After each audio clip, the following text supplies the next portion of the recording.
कर्म को शुद्ध रखो। जिस प्रकार से अपना जो है कि जीवन कल्याण हो वही कार्य करो। इसी मनुष्य जीवन में सदगुरु कबीर साहब जो समझाए उस तत्व को, उस ज्ञान को, उस बोध को, पारक को समझ करके अपना जीवन कल्याण करो, ये इसका भावार्थ हुआ। बेरहा दीनो खेत को बेरहा खेत ही खाए, तीन लोग संशय परी मैं काहे कहाँ समझा। 106। बेड़ा दीनो खेत को बेड़ा खेत ही खाए, तीन लोक संशय परी मैं काय कहूँ समुझाए। 106। गुरुमुख सदगुरु श्री कबीर साहब कहते हैं, बेड़ा बेड़ा या बेड़ा बाढ़, बेड़ा कहते हैं बाढ़ को, बाढ़ कहिए बड़ांग, तो बड़ांग कहिए जो खेत को रक्षा करने के वास्ते बाढ़ लगाई, घेरा लगाया, कांटा गाड़ा, तो बाढ़ ही खेत को खा गई, तब के क्या रक्षा होगा। तद्वत संसार में कल्याण की इच्छा उठी, उससे वेदाधिक वाणी सब बनी, और उस इच्छा ने, उस वाणी ने संसार को ही खाया, भरमाया, भुलाया। अरे वेद के भरोसे संसार निश्चिंत है, पर वो वेद ही संसार को भरमा रहा है, गुरुआ लोग ही भरमा रहे हैं, और संसार कैसे बचेगा। और जीव ने अपने कल्याण के वास्ते एक गुसैया ईश्वर परमात्मा अल्लाह खुदा कल्पना किया, तो गुसैया जीव को खाता है। ये जीव जो कुछ उपदेश गुरुआ लोगों ने जीव की रक्षा के वास्ते दिया है, सोई जीव का काल जीव को खाता है, परंतु यह तीनों लोक में बड़ा संशय पड़ा है। तो कोई परख के देखता नहीं, तो मैं किससे समझा करके कहूँ। जैसा मद्यपी मद्य को पी के उसके बस होके अपना घर भूल जाता है और किसी का कहा नहीं मानता है, तद्वत यह संसार हो रहा है। मैं काय कहूँ समझा, और किसको समझा करके कहूँ। कौन समझे, कौन सुने को माने बाता, यम की गात सोई कुतलाता। ऐसा सदगुरु कबीर साहब समझा रहे हैं। खेत के रक्षा के वास्ते, फसल के बचाव के वास्ते, बगीचा को जो है कि सुरक्षित रखने के वास्ते, फुलवारी को जो है कि अच्छा के वास्ते बेड़ा लगाया, घेरा लगाया, कांटा गाड़ा, तार लगाया, या किसी को रखवाली रखा, तब कहते हैं एक था सेठ, उसने एक बगीचा लगाया बड़े अच्छे अच्छे आम के, देश देशांतर के, बहुत मीठे कलमी आम। तब किसको रखना रखवाल, तब जो है कि अच्छे तंदुरुस्त को रखेंगे तो वही लोग तोड़ के खाएंगे। तब एक रखा अंधे को, और जिसमें कि फल दिखे ही नहीं। एक जो है कि रखा जो है कि लंगड़े को, जो चल फिर सके ही नहीं। ऐसे दो रखवाले रखा। तब जो है कि जब आम फला बड़े बड़े हुए पके, तब उसके अंधा तो देखता ही नहीं था, लंगड़ा देखता था। तब उसके जो है कि मुख में पानी टपकने लगा। तब वो कहता है जो है कि उस सेठ ने भी उसी विचार से रखा था, अंधा देख नहीं सकेगा, लंगड़ा जा नहीं सकेगा, इसलिए सारा आम बच जाएगा, हमारे ही घर आएगा, ये आशा से रखा था। परंतु वहां भी चाल चली।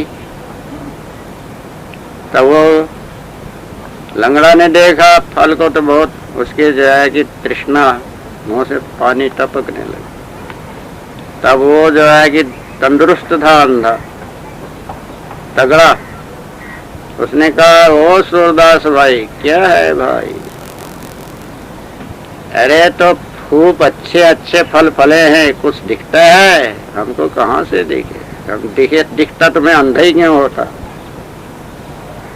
तुमको दिख रहे हैं? हाँ, तब क्या करना? खाना। कैसे? तू मुझे जो है कि अपने कंधे पर बैठा दे, मैं कहूँ उधर ले चल, और जब मैं तोड़ूंगा तुझे खिलाऊंगा, मैं खाऊंगा। बस इस तरह से तुम्हारा काम हमारा काम बन जाएगा। और जो है कि छिलके गुठली छिपा देंगे, फिर मालिक क्या करेगा? तो वो भी सम्मिलित हो गया। दोनों मिलके अंधे के कंधे पर लंगड़ा बैठा और ले गए, उसने जिधर बताया। आम तोड़े, खाए दोनों ने भर पेट। आप जो है रोज यही धंधा, खाना और कम करना। तब जो है कि एक दिन आया मालिक, देखता है बगीचा में तो आम कम ही है, किसी में है किसी में है ही नहीं। उनसे पूछा कहाँ गया आम? हम क्या जाने मालिक, मैं चल नहीं सकता, ये देख नहीं सकता। तब आम कहाँ गया? दूसरे तो कोई यहाँ आता नहीं।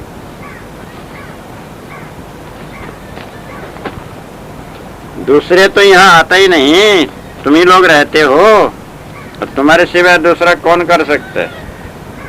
हम लोग कैसे करेंगे? अरे तो मैंने जैसा समझ के रखा वैसा तो नहीं हो रहा है। तब मैं समझता हूँ ये सारी तेरी चालाकी है।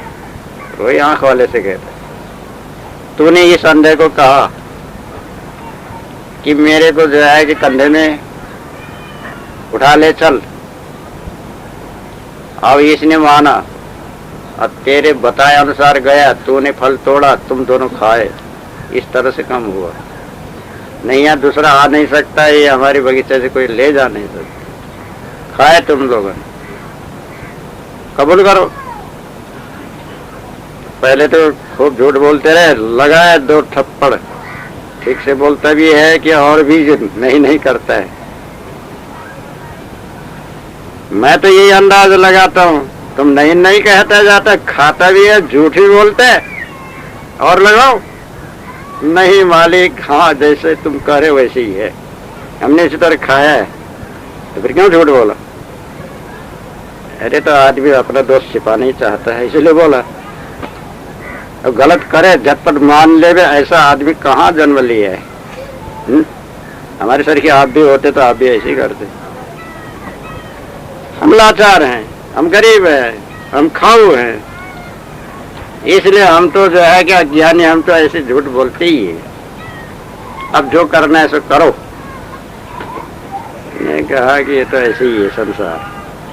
फिर उनको निकाल दिया, चलो आंखें वाले को रखो, तंदुरुस्ती को रखो। तो फिर उसने अपना जो है कि इस तरीके से अपना बगीचा संभाला।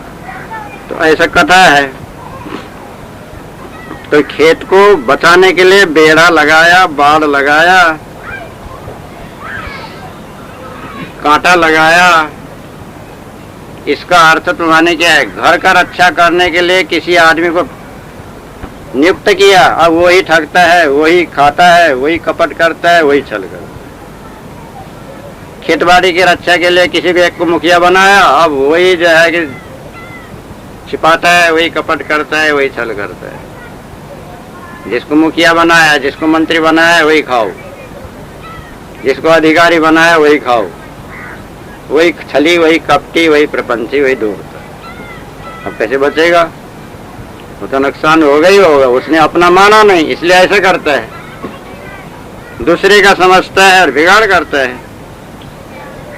ऐसे ही जो है खेत के रक्षा के वास्ते, घर के रक्षा के वास्ते, राज्य की रक्षा के वास्ते, या तो जो है गांव के रक्षा के वास्ते अब कोई जो है गुरु बने, कोई जो है ओझा बने, कोई पुरोहित बने, और कोई जो है कि कुल देवता बने, बनाए गए, कोई इष्ट देवता। अब यह खाने वाले तो ये गुरुआ लोग ही हैं, या मुनीम ही लोग हैं, मुंशी ही लोग हैं, कारिंदा ही लोग हैं, अधिकारी लोग हैं, और अफसर कहते हैं। एक सर है वो अफसर है। अधिकारी है, विशेष अधिक आरी है, शत्रु, ज्यादा शत्रु है उस कार्य, ज्यादा जो है हानि करने वाले। तो ऐसे जो है कि बने हैं, जिसको जहां का व्यवस्था बना है वहीं उसका जो है कि घोटाला करके रखा रहता है। मंत्री के हाथ में जो है राज्य सौंपा तो मंत्री ने उल्टा पुल्टा करके रखा था, बहुत सारा आमदनी अपने घर में जो है जमा कर रखा था और राजा खजाना खाली कर रखा। ऐसे ही दूसरे की संपत्ति में जो है कि घोटाला करने वाले, छीनने वाले बहुत से होते हैं। अपने हाथ से जो है कि अपने ही कोई काम करता है तो उतना नुकसान नहीं होगा। अब दूसरे को सौंपा के तो बस आधा भी नहीं आता है, वो अपने ही घर भरने का काम करता है। तो ऐसा है। तो जीव ने भी, अबोध जीव ने भी अपने कल्याण के वास्ते जो है गुरुआ लोगों का घेरा लगाया, उनके भरोसा में रहा, उनका शब्द, उनका मंत्र, उनका पूजा पाठ, उनका नाम स्मरण, ध्यान, ये सब करने लगे उनके बताया अनुसार। तो अब वो तो सारा खेत खाने वाला, एक तो खेत खाने वाला, जितने जो है कि बाल बच्चे हैं बनाए, अब उनका तो घर ही है, वो तो खाएंगे ही, अनुचित रीति से खाए। दूसरा दामाद खाता है खेत। अब तीसरा जो है कि जो जो साहूकार हैं खूब चूसने वाले, मक्खी चूस। अब चौथे जो है कि अब गुरुआ लोग हैं, भ्रमिक, ओझे लोग, मंत्र तंत्र, टोना टोटका करने वाले। और इसी में जो है खेत, संसार को कहते हैं खेत। खेत कहने से यहाँ पर जीव, मनुष्य, अबोध, अज्ञानी, भ्रमिक और संसारी या विषयी, इसी का विनाश हो रहा है। संसार के रक्षा के वास्ते ये सब का घेरा लगाया, आधार माना, अपना माना, और जो है कि खूब विश्वास भरोसा किया, उनको सौंपा, अब सारा उसको निकाल दिया। अच्छा ये मेरा जो है कि धरोहर रखना, रख दिया, पीछे मांगा, कहाँ का धरोहर, कब दिया था तूने, कह लिखा पड़ी, कौन था गवाही, अब कहाँ के वहाँ गवाही का क्या काम, पलट गया। जैसे कहा ना कि जो है कि वो सोने का जो मोहर है, सोने का जो है कि वो लोहे का छड़ है, वो तो घून खा गया, चूहे खा गए, लेंडी चित्रा दी है उसने।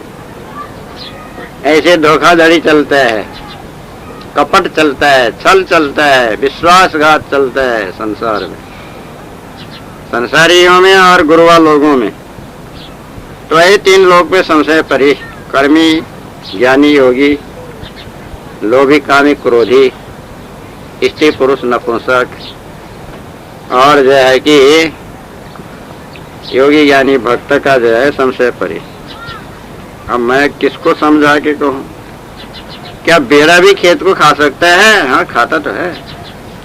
कौन बेड़ा खाता है? ये आदमी बेड़ा खाते हैं। ये कि कांटा बेड़ा खाता है? जिसको तुमने जो है कि ये रखवाल बना के रखा, ये ही खाता है, ये चुराता है, ये ले जाता है घर में, और लगाता है दूसरे को दोष। जिसको मुनिम बना रखा है यही खाता है, यही ले जाता है। जिसको जो है कि अधिकारी बना रखा है वही खाता है, वही ले जाता है, अपना मानता नहीं, और आधा जो है कि अपना अलग रखता है। तीन लोक में संशय पर मैं किसको समझाऊं। इससे जो है कि ऐसे बेड़ा भी मत लगाओ। ऐसा खेत का रक्षा करना है तो अपने आप ही कर लो।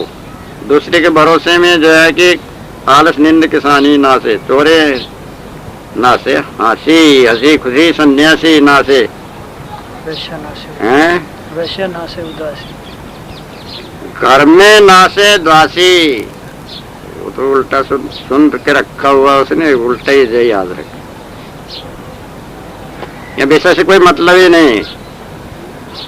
अगर घर में कोई दासी रखता है या साधुओं में या गृहस्थों में, वो ही नाश करती है।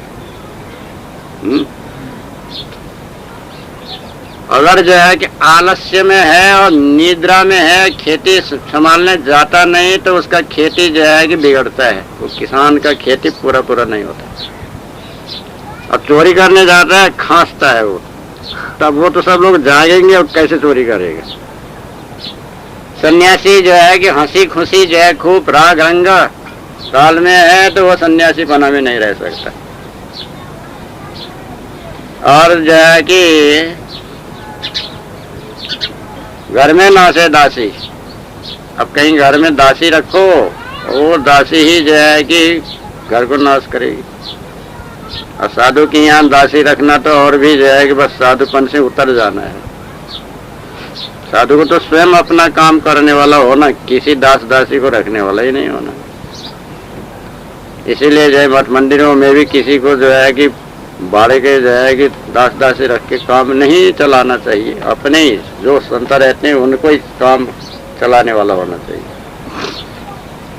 अधिक भंडारे के समय छोड़ करके प्रतिदिन के लिए जो है कि वहाँ रहने वाले के अपने आप कार्य संचालन करने वाला होना चाहिए।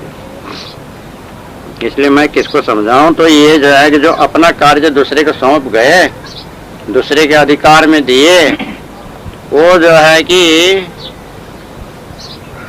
उसके अनुसार जो है कि उनका बिगाड़ होता है, हानि होता है। अपने काम अपने संभालो और जो है कि किसी संदेह में मत रहो। जो सदगुरु कबीर साहब समझा रहे हैं उसको बात को समझ करके ये मनुष्य जीवन अपना जो है उद्धार करने के लिए, बचाव करने के लिए, बनाने के लिए ऐसा दृढ़ निश्चय करके अपना जीवन सफल करो। ये भावार्थ है। मनसायर मनसाल हरि बूढ़े बहुत अचेत, कहाँ कबीर ते बाँचे हैं जाते हृदय विवेक। मनसायर मनसाल हरि बूढ़े बहुत अचेत, कहीं कबीर ते बाँचे हैं जाके हृदय विवेक। 107। गुरुमुख सदगुरु श्री कबीर साहब कहते हैं, मन सोई ब्रह्म समुद्र है और मनसा सोई जगत लहर तरंग है। या मन सोई जगत समुद्र है और मनसा सोई ब्रह्म लहर है। मन सोई पुरुष समुद्र है और मनसा सोई स्त्री लहर है। या मानंदी सोई समुद्र और नाना कल्पना सोई लहरी। अथवा ओंकार सोई मन समुद्र और नाना वाणी मनसारूप लहरी है। उसमें भौतिक जीव अचेत गाफिल होके डूब गए। अचेत कहते हैं ज्ञानी ब्रह्म समुद्र में डूबे। अचेत कहिए कर्मी जगत समुद्र में डूबे। अचेत कहिए उपासक मानंदी समुद्र में डूबे। अचेत कहिए विषय भोगी काम समुद्र में डूबे। अचेत कहिए योगी ओंकार समुद्र में डूबे। सो सदगुरु कहते हैं कि वो सब कहाँ है, इस जगत में ही उपजते विनष्टे रहते हैं। इस उपजने विनशने से और समुद्र लहरी से और जगत ब्रह्म से सोई बचेगा जाके हृदय में विवेक पारक बोध स्वरूप स्थिति होगा। सोई पारक पद को प्राप्त होगा और बचेगा और दूसरे नहीं बचेंगे। यार एक तो मन समुद्र है, दूसरा मनसा लहरी है। और समुद्र से ही लहरी, समुद्र का तरंग कोई लहरी कहते हैं। जेठी लहर समुद्र की, तेटी मन की डोर, सहजे ही राहु उपजे जो मना बैठो। तो समुद्र से लहरी उठाई करती है, बड़वानल अग्नि है, भीतर से जो है कि उद्वेग है, तो लहरी आके किनारे तक में जो है कि उसका फैल के चला जाता है। ऐसे मन में पूर्ण है, संकल्प है, उद्वेग है, तो उठा ही करेगा। जागृत अवस्था या स्वप्न अवस्था में मन का संचालन होता रहता है। ऐसे ही संस्कार भरा हुआ है। पूर्ण न उठे तो सुषुप्ति अवस्था हो, और हमेशा ही सुषुप्ति अवस्था से जो है कि शरीर का रक्षा नहीं हो सकता है, इसलिए जागृत स्वप्न अवस्था होता है तो पूर्ण संचालन रहने का चित्त में जो है कि ऐसा वेग भरा हुआ रहता है।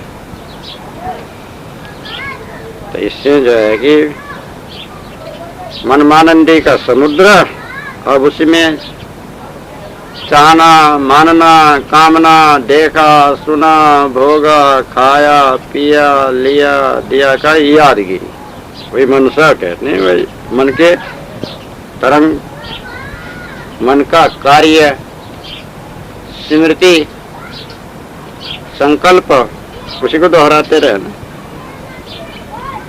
जैसे जो है कि घड़ी के पेंडुल हिलते रहने से घड़ी चालू है, अब बंद हो जाए तो घड़ी चालू ही नहीं रहेगी।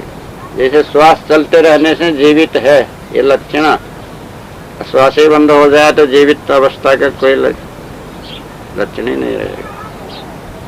ऐसे मन चलते रहने से, इधर उधर की स्मृति होते रहने से, हाँ हाँ अब उसका जो है कि अब चालू है, ठीक ठाक है, जीवित है। अब मन ही चलना बंद हो गया, सुन्न हो गया तो बस अब रोग हो गया उसको, तो बेभान होने की। तो इसलिए मन चला ही करता है। अब उसमें दो प्रकार का चिंतन, एक तो अधिकांश विषय का ही है, पांचों विषय का चिंतन होता रहता है, प्राणी पदार्थों का ही चिंतन होता रहता है, सुख दुख का ही चिंतन होता रहता है, मोह ममता का ही होता रहता है। अब उससे अधिक और उधर गए, कर्म मार्ग का साधना, उपासना का साधना, योग का साधना, ज्ञान और विज्ञान का साधना, पूजा पाठ, जप तप, होम हवन, नाम कीर्तन, भजन, ध्यान, प्राणायाम, समाधि, ये जो कुछ किया है उसका होगा। तो इसी में समुद्र और लहरी में बहुत बहुत अचेत होके डूब गए। खानी जाल बाणी जाल में सब डूबते उतराते, बस जो है कि विलीन हो गए। सदगुरु श्री कबीर साहब कहते हैं वही बचेंगे, वही बचे और बचेंगे। कौन? जिसके हृदय में विवेक है, जड़ चेतन का, सार सार का, सत्यासत्य का, हानि लाभ बंधन मुक्ति का, ये सारा जो है कि तरंग ये समुद्र का ही है। और समुद्र को जो है स्थिर हो गए, तरंग न उठावे तो फिर बस जागता सारा मानंदी मन का ही है। सब मन के मन ही में विलीन करो, पेट के पेट ही पचा डालो तो अपच कोई रोग ही नहीं, कोई दुख दर्द नहीं। जीव सत्य और वहां के सब नित्य है। जीव के ऊपर कोई शिव नहीं है और किसी को प्राप्त करना नहीं, कोई बड़ा तो है ही नहीं, कोई लोकांतर भी नहीं, कोई रिद्धि सिद्धि करामाते नहीं, किसी चीज को लेना न देना, सब त्याग देना अपने स्वरूप के बाहर के।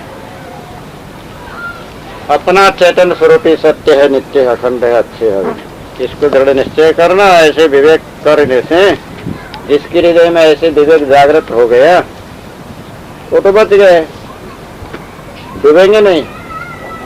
क्योंकि जो जहाज में जो बैठ गया वो क्या डूबेगा, वो तो उतरा आएगा, पार उतर जाएगा। ऐसे ही बोध वैराग्य विवेक में सवार है, वो नहीं डूबेगा, नहीं फंसेगा, नहीं बंधेगा, उसका जो है कि उद्धार हो गया। जो विवेक नहीं करेगा वो तो डूब करके मर गया, प्रवास में चला जाएगा, बंधा ही रहेगा। तो ऐसे विवेक करके पार उतर जाओ, मुक्त हो जाओ। इस तरह विवेकी मन करके अपना जो है कि उद्धार करो, ये भाव है। शायर बुद्धि बनाए कि माए विचक्षण चोर, सारी दुनिया वैष्णव है, गुरु नहीं लागा ठौर 108। कोई ना लागा ठौर 108। शायर बुद्धि बनाए के बहाए विचक्षण चोर, सारी दुनिया जाने गई, कोई न लागा ठौर 108। गुरुमुख सदगुरु श्री कबीर साहब कहते हैं, अपनी बुद्धि का समुद्र बनाया, उसमें आप ही डूब के मरा। बाएं कहिए ब्रह्मा रजोगुण, विचक्षण कहिए खूब जो है कि चतुर विष्णु सतुगुण, चोर कहिए जो है महादेव, जो प्राण को ऊपर छिपा के रखने वाले तमगुण योगी।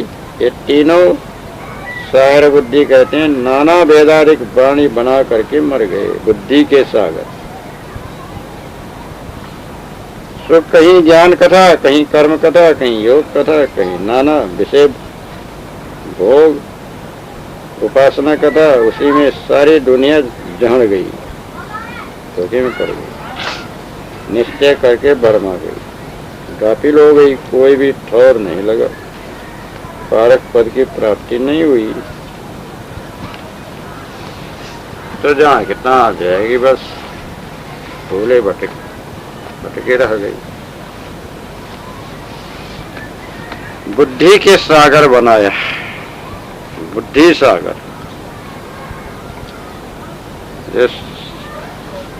समुद्र जिसकी जो है कि बुद्धि समुद्र के समान गहिर गंभीर अथाह अपार अगम अगोचर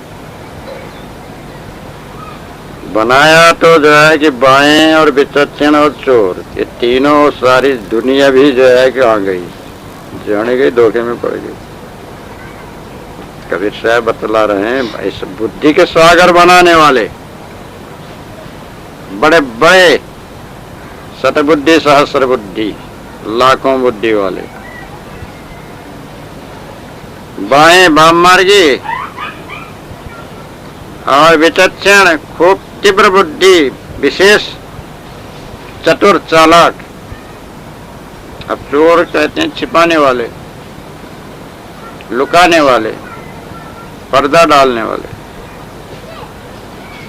तब ये जो है कि बुद्धि के सागर बनाने वाले जो है बाएं बाम मार्ग में चले गए, दाहिने दक्षिण मार्ग में चले गए। विचक्षण जो है कि उनके चतुराई में चले गए, चोर चोरी में चले गए।